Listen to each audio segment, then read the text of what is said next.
It was supposed to be a fresh start. A new chapter. I had just finished my nursing degree and secured a position at Riverside General Hospital. It was one of the most reputable institutions in the city, and they had just implemented a diversity initiative to improve representation among staff. My family was proud. My friends were excited for me, and I was eager to begin this new journey. But when I walked through those hospital doors for my first shift, I was not met with the warm welcome I had imagined. I was met with cold stares, whispers behind closed doors, and an almost palpable tension in the air.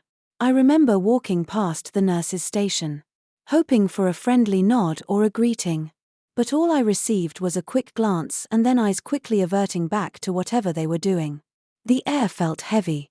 I couldn't help but wonder if it was just my nerves, if I was imagining things.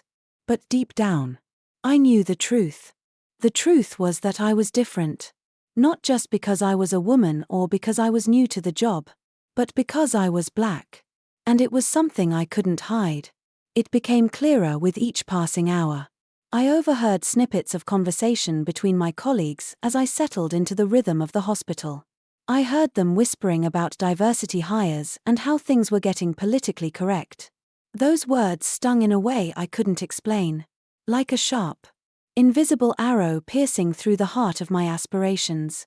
The first encounter that really made me feel the weight of it all was with Dr. Mark Stevens. I had read about him in the hospital's orientation materials. He was a senior physician, highly regarded in his field, but also known for his sharp, no-nonsense demeanor. I had imagined that working with someone like him would be a challenge, but I hadn't anticipated just how dismissive and condescending he could be. He assigned me to assist in a simple procedure. Or so I thought. As we prepared, I was focused, ensuring everything was in order. But I could feel his eyes on me, sizing me up. When I handed him the wrong instrument by accident, he snapped at me. "Are you sure you know what you're doing?" he asked, his tone sharp, his words dripping with condescension. My face burned with embarrassment. I tried to correct my mistake, to explain that I was new and still adjusting. But he only shook his head. "It's not that complicated. Maya," he said, pronouncing my name with an odd emphasis, as if to remind me that I was an outsider here. "We don't have time for mistakes. You're supposed to be better than this." His words cut deeper than I expected. I knew I wasn't perfect, but I had worked hard to get here. And this wasn't how I imagined my first day would go. As I walked out of that room, my hands trembled, and my thoughts spiraled. I felt so small, so invisible. It was as if everything I had worked for, every achievement I had earned, was being reduced to a simple mistake.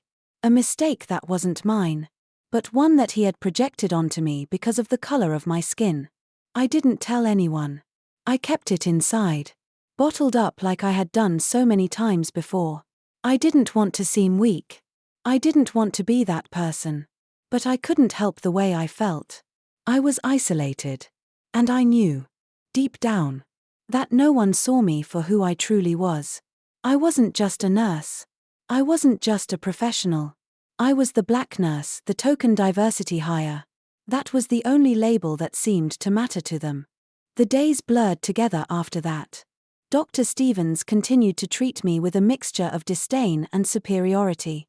He would assign me the most difficult, undesirable tasks, like handling difficult patients who didn't want to be treated by a black nurse. One patient, Mr. Thompson, was particularly difficult. He had been admitted with a serious condition. But every time I entered his room, he would scoff and mutter, "I don't want no one like you touching me." It wasn't just him. I could sense the subtle, unspoken racism in the air, especially when patients requested not to be treated by me. And yet, I soldiered on. I didn't show it. Not to anyone. I didn't want to be seen as weak or fragile. I kept my head down, working hard, hoping that somehow things would get better. But they didn't. Instead, I found myself retreating into a shell, distancing myself from my colleagues. It was easier that way. Easier to not deal with the hurt, the whispers, and the constant barrage of microaggressions. Easier to focus on my work and pretend that everything was fine. At night, I would sit alone in my apartment, staring out the window, wondering if it was all worth it. I had dreamed of this job, of making a difference in the lives of my patients, of being a part of a team. But instead, I was becoming more and more isolated. I would replay every moment over and over in my mind, questioning myself, questioning if I was good enough. The pressure to prove myself was suffocating, and the loneliness was worse than anything I had ever felt. But despite it all, one thing kept me going: my mother's words. She always told me, "Don't let them see you fall. Don't let them win. You're stronger than you think. Maya, keep your head high."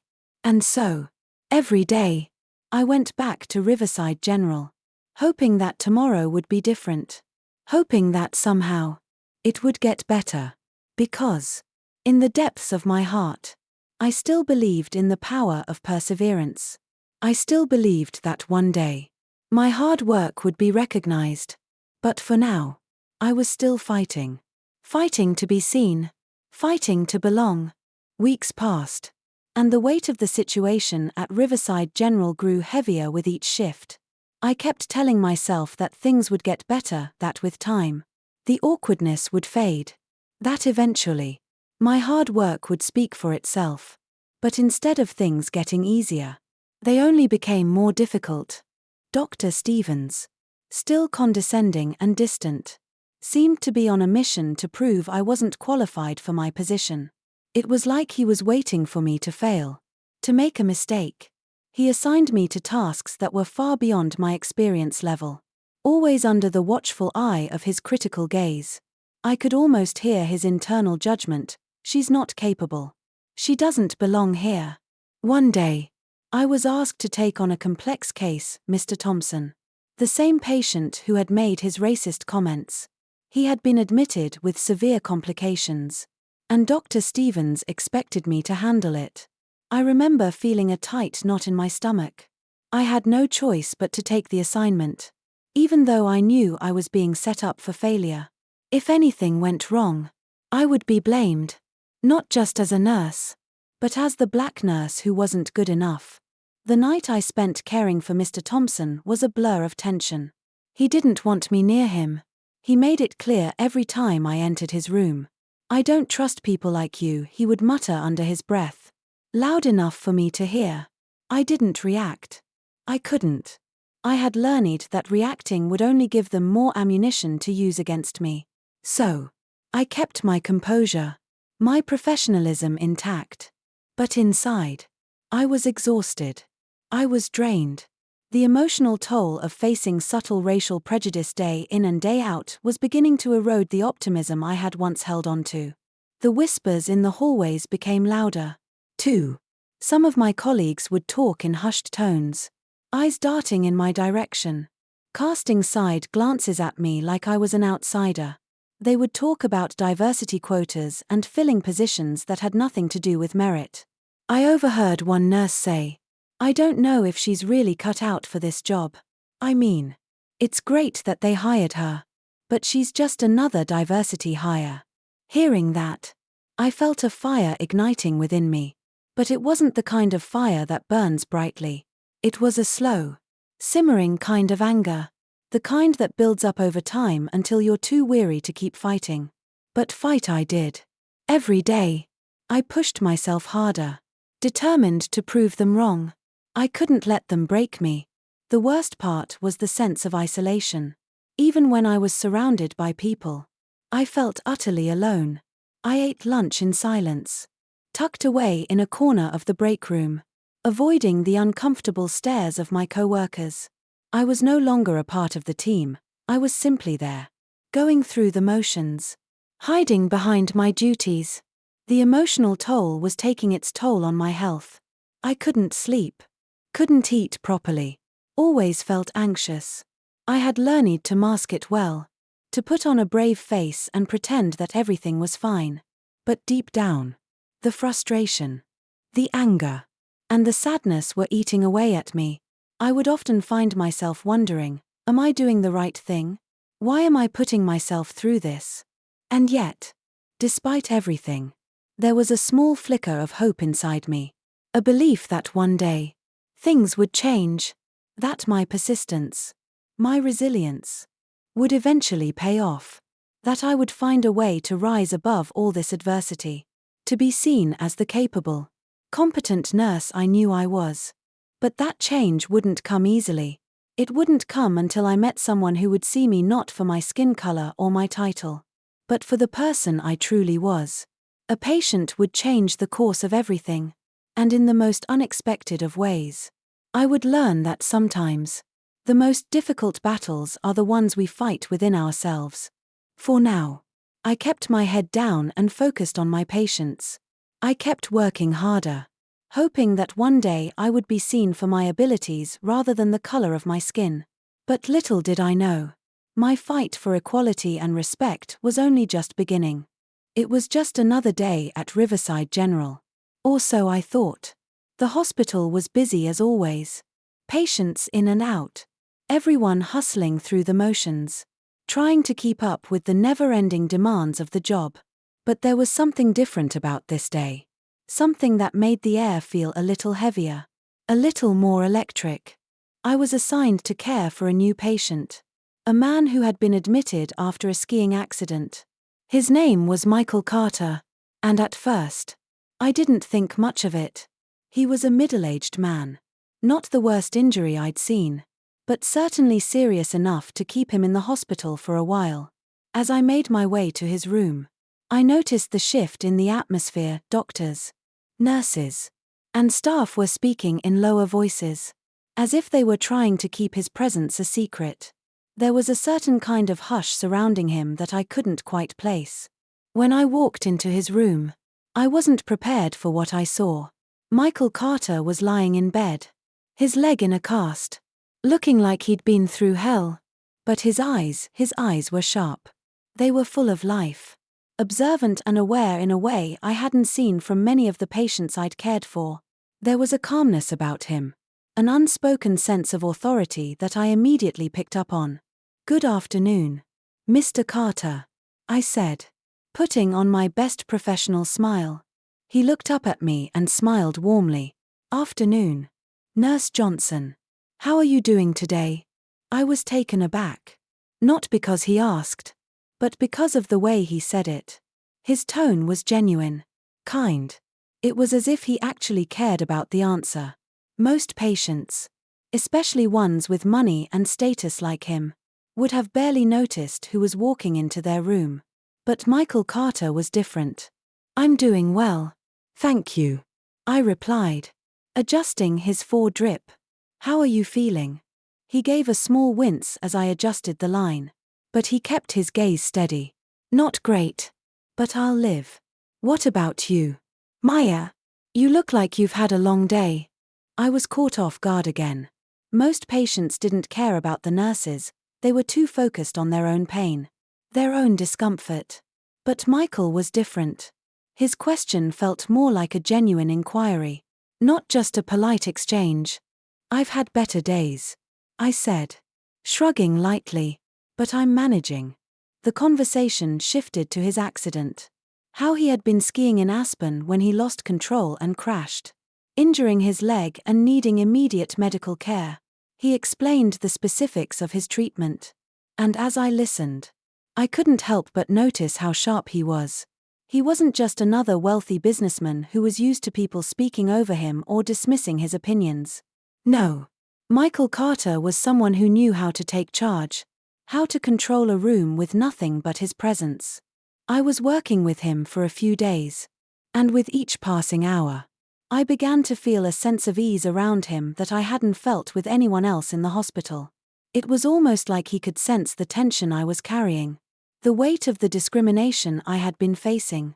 He would ask me about my day, genuinely listening to my responses. He shared stories about his own experiences, his struggles in business, his challenges with people who underestimated him, and with every word, I felt a connection growing between us. One afternoon, As I adjusted his bandages, Michael spoke again. But this time his tone was more serious. Almost as if he were about to reveal something important. "Maya," he said, his eyes locking onto mine. "I've been watching you. And I can tell you're a fighter. I can tell you're someone who has been through a lot and still manages to stand tall." I didn't know how to respond. His words hit me in a way I wasn't expecting. For the first time since I'd started working at Riverside, someone saw me. Not as a black woman. Not as a diversity hire. But as a person. Someone who was capable, strong, and resilient. "Thank you, Michael," I said, my voice softening. "That means more than you know." He gave me a small nod, his expression serious. "I know exactly what it's like to be underestimated. People like us, Maya, they don't see us for who we really are. They see labels. And they let those labels define everything. But we don't have to accept that. We can change the game." I didn't fully understand what he meant at that moment. But I knew he was speaking from a place of experience. There was something about him, something that made me believe that maybe, just maybe, I wasn't in this fight alone. As the days went on, I continued to care for Michael. But I also began to learn from him. He wasn't just a patient, he had become a mentor. An unexpected ally in a world that had felt so isolating. And though I still faced the harsh realities of racism and prejudice every day at Riverside General, I started to feel a spark of hope that there was someone who believed in me. Little did I know, Michael Carter wasn't just any patient. He wasn't just a wealthy businessman trying to heal from an injury. He was about to change everything for me. As the days turned into weeks, I began to feel the weight of the situation growing heavier. The small glimmer of hope I had found in Michael Carter began to fade as I faced the relentless barrage of microaggressions, subtle jabs, and overt hostility that were now a constant presence in my life at Riverside General. Despite the bond one had formed with Michael, my daily experiences with my colleagues and superiors were anything but supportive. Dr. Stevens continued his critical, patronizing behavior, and the whispers in the halls became louder. It was as if they were waiting for me to slip up, to make a mistake that would justify their preconceived notions about me. Every step I took felt like it was under a microscope, and with each passing day, I could feel myself starting to crack under the pressure. I couldn't ignore it any longer, the tension was too thick. The nurses I worked with, those who had once seemed like potential allies, had become more distant, more dismissive. They no longer smiled at me in passing or made small talk during breaks. Instead, they spoke in hushed tones when I entered the room and avoided eye contact. I overheard one of them saying, "I don't know why she's still here. She doesn't even seem to get the basics of nursing. How did she even pass the board exams?" The hurt from those words settled deep within me. I had worked so hard to get to this point, to earn my place in this hospital. Yet it felt as though nothing I did was ever good enough. I wasn't just fighting for my career, I was fighting for my very dignity. But I didn't show it, not to them. Not to anyone. I was determined to keep my composure, to continue doing my job as best as I could. Even if it felt like my world was crumbling around me. The worst part of it all was the isolation. At first, I had believed that things would get better as I settled into my role, that I would find my place within the team. But with each passing day, it became clear that I was more of an outsider than I had ever anticipated. My colleagues were polite enough when they had to be, but there was no warmth, no camaraderie.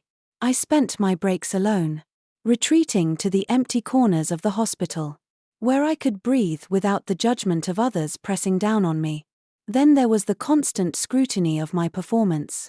I had been assigned to one of the most difficult and high-pressure shifts of my career, an overnight shift in the ICU. I had to manage several critically ill patients, but I was left to do so with very little support. I was given difficult cases, ones that required experience and a calm mind. I did my best to handle it. But I could feel the eyes of Dr. Stevens on me, waiting for me to make a mistake. He had been particularly hard on me that night, circling the ICU like a hawk, hovering over my every move. At one point, a patient's condition worsened. It wasn't my fault. I had followed all the proper protocols. But it didn't matter. Dr. Stevens was there in an instant, berating me for not catching it sooner. "You should have noticed the signs earlier," he snapped, his voice cold and cutting. "Do you even know what you're doing?" I could feel the blood rush to my face, the sting of humiliation burning in my chest. Every fiber of my being screamed at me to defend myself, to tell him I was doing my best, that I was qualified. But I didn't. I bit my tongue, nodding in silence.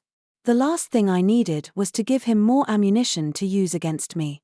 Later, as I stood in the break room, feeling the weight of the evening's events, I found myself sinking into a moment of self-doubt.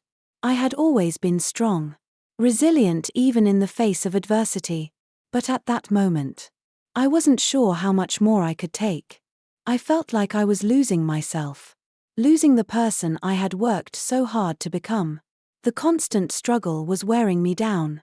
I had no one to turn to, no one who understood. I couldn't talk to my co-workers, who had already made up their minds about me, and I couldn't burden my family with the weight of it all. They had enough to deal with in their own lives.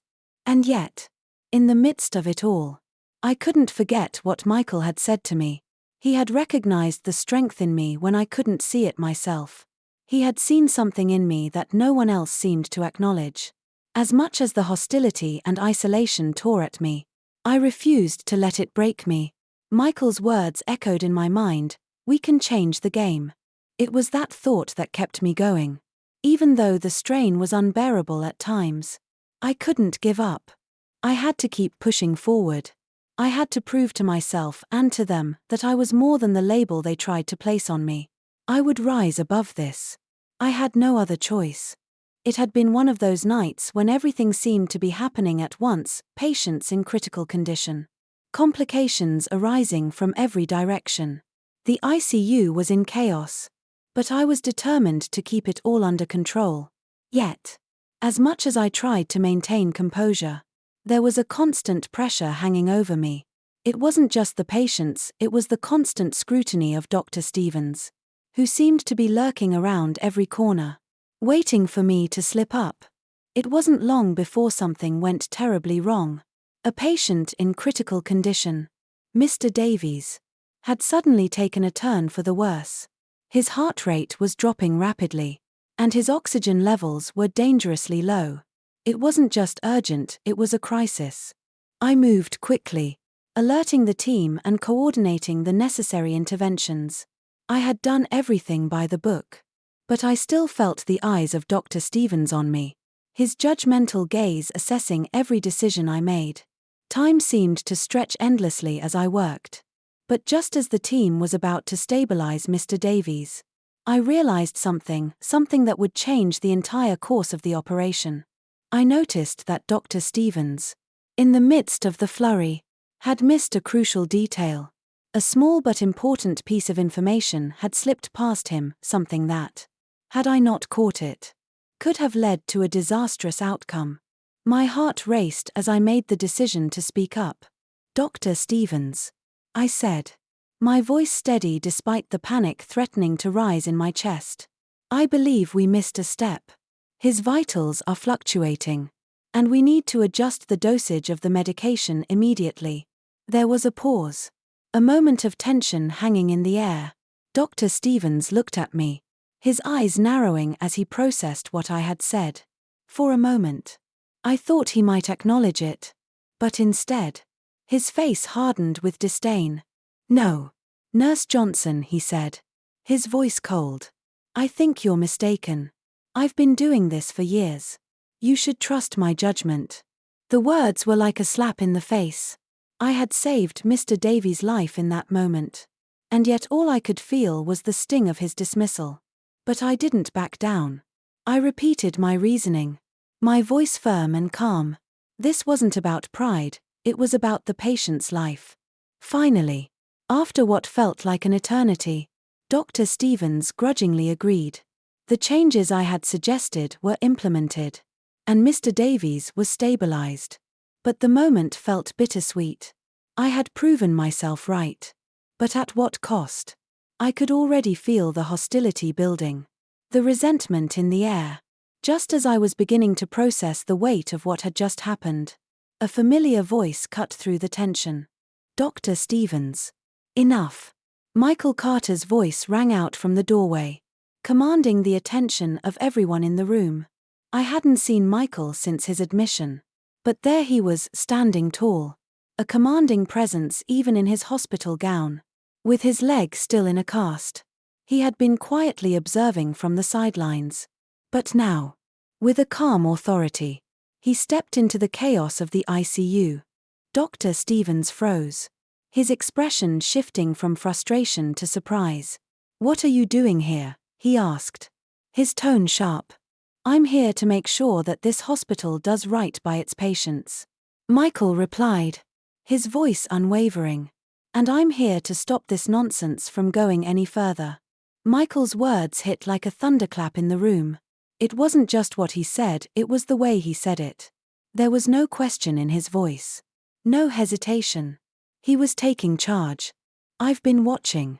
And I've been listening," Michael continued, his eyes locking onto Dr. Stevens.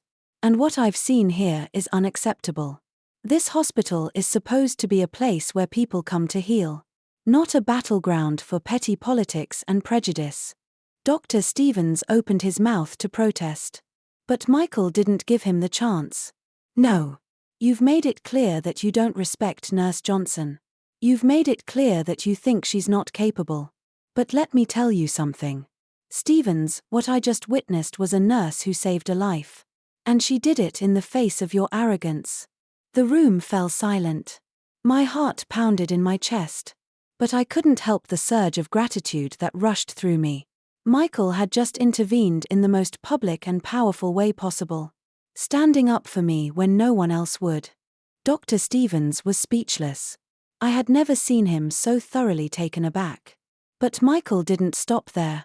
He turned to the rest of the staff, his voice carrying the weight of someone who could make real change. "This behavior has to stop," Michael declared. "There will be an investigation into the treatment of Nurse Johnson. And changes will be made immediately. This kind of unprofessionalism cannot and will not continue under my watch." For the first time since I had arrived at Riverside General, I felt something I had longed for, validation. Not just from the team, not just from Dr. Stevens, but from someone who saw me for who I truly was, a competent, dedicated nurse. Michael's intervention was a turning point. In that moment, I realized that this battle I had been fighting wasn't just mine alone. There were people who saw the truth, who believed in me, and were willing to stand up for what was right. As Michael left the ICU that night, I felt a renewed sense of hope. I wasn't alone in this fight anymore. And I knew, deep in my heart, that things were about to change, beginning with me. The days that followed Michael Carter's intervention were nothing short of surreal. It was as if a cloud had lifted from Riverside General, leaving behind a sense of anticipation in the air. Dr. Stevens' usual condescending demeanor had been replaced with a tense quietness. And for the first time in a long while, I could see the ripple effect of Michael's words throughout the hospital. There was talk, whispers in the hallways, cautious conversations in break rooms. People knew something had shifted, and I could feel it, too. But even as the winds of change began to blow, I knew that this wasn't going to be a quick fix. The real work, the painful and difficult work, was just beginning. Michael had made it clear that this hospital was far from the model of professionalism it claimed to be. And what he had seen in the way I had been treated was just the tip of the iceberg.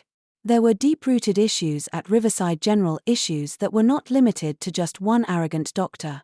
The culture of exclusion, the systemic biases, the way people were treated differently based on the color of their skin or the sound of their name, it all ran deeper than I could have imagined. A week after Michael's dramatic intervention in the ICU, I was called into a meeting with him. His voice had been calm and reassuring when he had first contacted me. But now, standing in front of me, I could see the weight of everything on his shoulders. This wasn't just about me anymore, it was about an institution that needed to change. An institution that needed to confront the darkness within it. Maya. Michael began. His voice steady but resolute. I've spent the last few days reviewing everything. Speaking to the staff. Looking at the way the hospital operates. And I can tell you this, there's a systemic problem here. What's happened to you, it's not an isolated case. It's a pattern. I nodded. Already knowing what he was going to say. I had seen it in the way people treated me. The way they dismissed my abilities before I even had a chance to prove myself. But hearing Michael say it aloud made it all the more real. This wasn't just my fight, it was a fight that everyone who had ever been marginalized in this hospital had to face. I've already spoken to the board. Michael continued. I've requested an investigation into the practices here. We'll be reviewing everything, from hiring to promotions, to how patients are treated. There will be mandatory diversity training for everyone. This will not continue. For a moment, I was speechless. My mind raced with 1,000 emotions, relief, disbelief, but also a quiet sense of fear. Change was coming, but change was never easy. And while I knew that Michael had the power to make it happen, I also understood that the road ahead would be long and full of obstacles. I want you to be a part of this, Michael said, his eyes locking onto mine. I want you to help lead the charge. You've shown me more courage than I've seen in years, Maya. And I believe you're the right person to help reshape the culture here. You deserve better than what this hospital has given you. And I'm going to make sure that happens. His words hit me harder than I could have anticipated. I had always believed in my abilities, in my strength. But to have someone like Michael, a man who had achieved so much in his own life, tell me that I had the power to lead change, to make a real difference, was overwhelming. For a moment, I felt as though I was standing at the precipice of something monumental. I wasn't just a nurse anymore. I wasn't just a woman trying to make it through each day in a system that didn't seem to care about her. I was a catalyst for something bigger. Something that could ripple outward and affect not just Riverside General, but hospitals across the country. But that weight, as empowering as it was, wasn't without its cost. I knew that taking on this responsibility would mean facing even more resistance, more scrutiny. But as Michael's words echoed in my mind, I felt a newfound sense of resolve. This was no longer just about me. It was about creating a future where people like me didn't have to fight so hard to be seen, to be valued. The work ahead would be grueling. It would require patience, persistence, and courage, but I had already proven that I had all of those things. And with Michael's support, I knew we could create a hospital, a community, where people could thrive, not just survive. Riverside General wasn't going to change overnight. But with every step forward, with every small victory, I knew I was part of something bigger. And that was the beginning of a transformation that would change my life and the lives of countless others forever. The moment I accepted Michael's offer to take on a leadership role in the transformation of Riverside General, everything in my life shifted. No longer was I just a nurse fighting to prove my worth. Now, I was being asked to help lead a revolution within the hospital, a revolution that would require more than just fighting individual battles. It would require reshaping the very culture of the institution. I had to push past my fear and my doubts because the stakes were higher than ever before. The first task at hand was daunting. Riverside General had been deeply entrenched in a culture of exclusion and bias for years. It wasn't something that could be undone with a few well-placed diversity trainings or a handful of meetings. I knew that. But Michael's belief in me and his determination to see this change through gave me a sense of strength I hadn't realized I possessed. I had always been a fighter. But now, I was fighting for something bigger than myself. My first few days as Chief Diversity Officer were overwhelming. The hospital's leadership team was wary of the changes I was proposing. I could feel their resistance, especially from those who had been part of the old guard. But I wasn't going to back down. I couldn't afford to. I worked tirelessly, meeting with department heads, reviewing policies, and conducting interviews with staff. It became clear that many of the hospital's practices, from hiring to promotion to patient care, were laced with subtle biases. No one was overtly discriminatory, but there were countless small actions that perpetuated a toxic environment for people like me.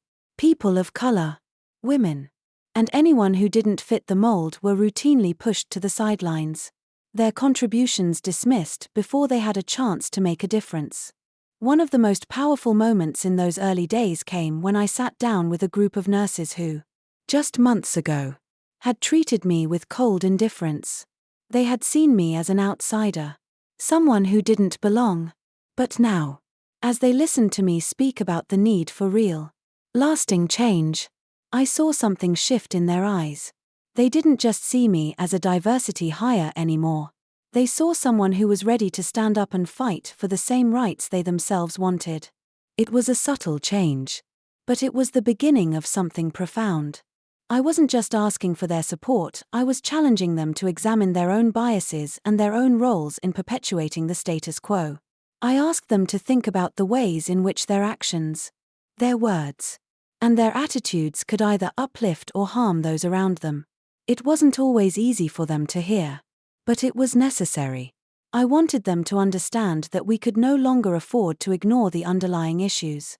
In the weeks that followed, we began to implement the changes Michael had promised.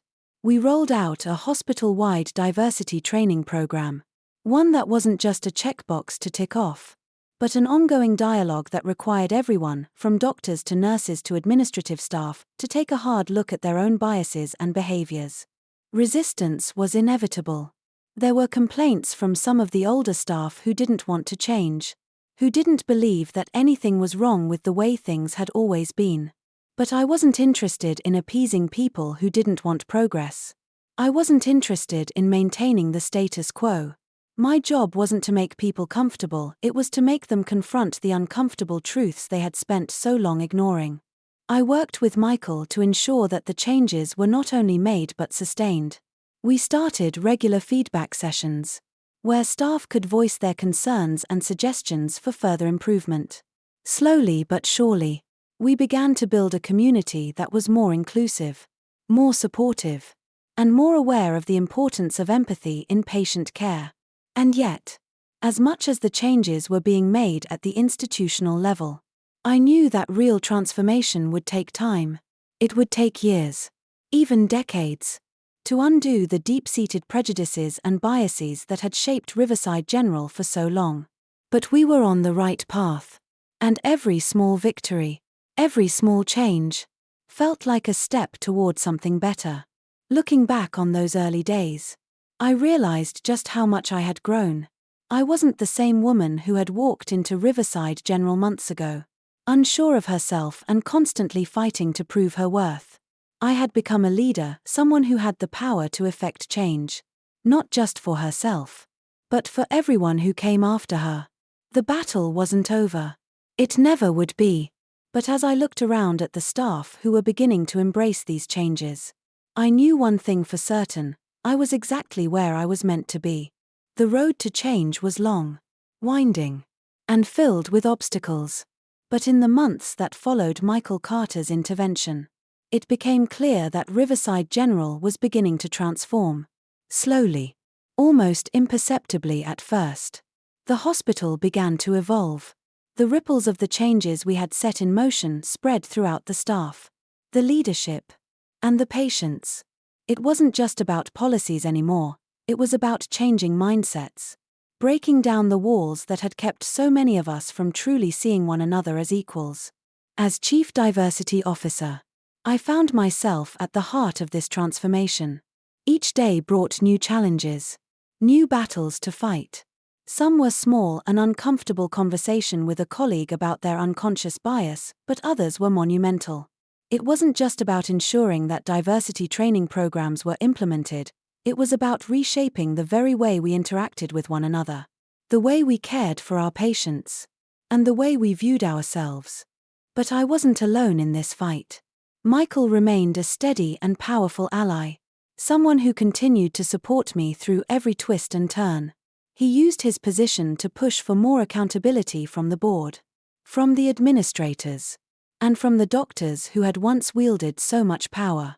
Together, we began to dismantle the old systems that had perpetuated inequality, and we replaced them with systems that celebrated diversity, equity, and inclusion. Over time, I began to see the fruits of our labor. The hospital's leadership became more reflective of the community it served, with a broader range of voices at the table. The staff, too, began to reflect more of the diversity we had always talked about, with more nurses and doctors of color being hired and promoted. It wasn't just about numbers, it was about making sure those voices were heard, valued, and respected. Perhaps the most rewarding part of this process was seeing the change in my colleagues. Nurses who had once been dismissive of me, who had seen me as just another token hire, began to approach me differently. I wasn't just Maya anymore. I was a leader. Someone who had earned their respect not through my position, but through my actions. It wasn't an easy journey, and not everyone embraced the change. But for those who did, it was incredibly powerful. There were moments when I doubted myself, when the weight of the responsibility felt too heavy. I questioned whether we were really making a difference, whether we could truly break through the decades of entrenched practices that had been woven into the fabric of the hospital. But each small victory kept me going, each nurse who admitted their bias, each doctor who acknowledged their own limitations, each patient who thanked me for treating them with empathy and respect. Those moments made it all worth it. A year after Michael had stepped into my life, I stood before a crowd at a national healthcare conference, sharing my story. I had never imagined that I would be in such a position, speaking to an audience of my peers about my experiences, about the work we had done to transform Riverside General. But as I looked out at the faces in the crowd, I realized that this wasn't just about me anymore. It wasn't about the challenges I had faced as an individual nurse, it was about the collective power of all of us, fighting for a healthcare system that was truly equitable and just. That speech marked the beginning of my role as a national advocate for diversity and inclusion in healthcare. I began traveling across the country, speaking to hospitals, healthcare professionals, and administrators about the changes we had made and the lessons we had learned. I was no longer just a nurse, I was a voice for change in an industry that had long been resistant to it. Looking back on everything I had been through, I could hardly recognize the person I had been when I first walked into Riverside General. I was no longer the insecure nurse, unsure of my place in a system that had constantly undervalued me. I was a leader, an advocate, and most importantly, I had become someone who believed in the power of transformation, not just in the hospital system, but in myself. The journey had been long and full of challenges, but it had also been a journey of profound personal growth. I had learned that true change doesn't come overnight. It comes from the courage to keep moving forward, even when the path ahead seems uncertain. And most of all, I had learned that we are all capable of more than we think. Change is hard, but it is always possible. And sometimes, it begins with one person having the courage to stand up and say, "This is not right." For me, that moment was the beginning of a new chapter, a chapter that was still unfolding, but one that was filled with hope, resilience, and the unwavering belief that we all have the power to make a difference. The year that followed our efforts to transform Riverside General was nothing short of extraordinary. The changes we had set in motion were no longer just theoretical, they were tangible, living, and breathing inside every corner of the hospital.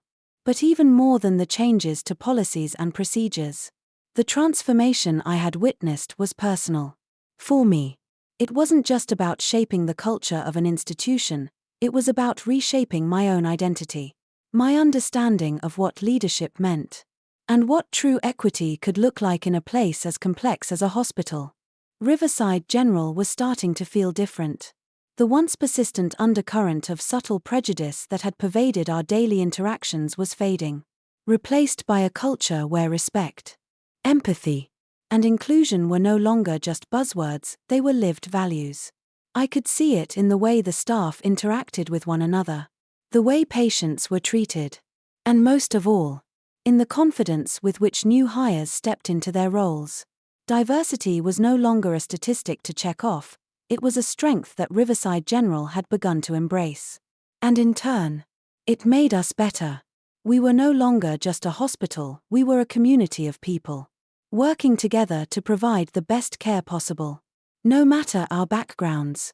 But transformation, as I had learned, isn't linear. For every step forward, there were moments of backsliding, times when the old ways tried to reassert themselves. Not everyone had embraced the changes fully, and some were still hesitant to challenge the old power structures.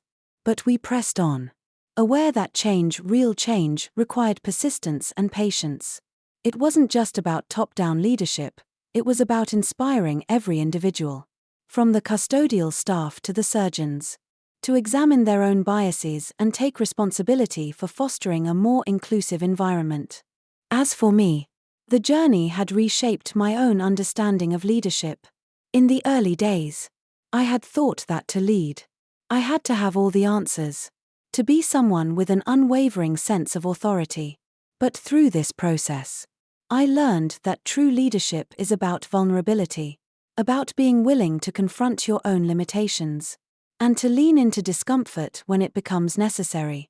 I realized that by opening myself up, by sharing my story and my struggles, I had helped others find their own voices.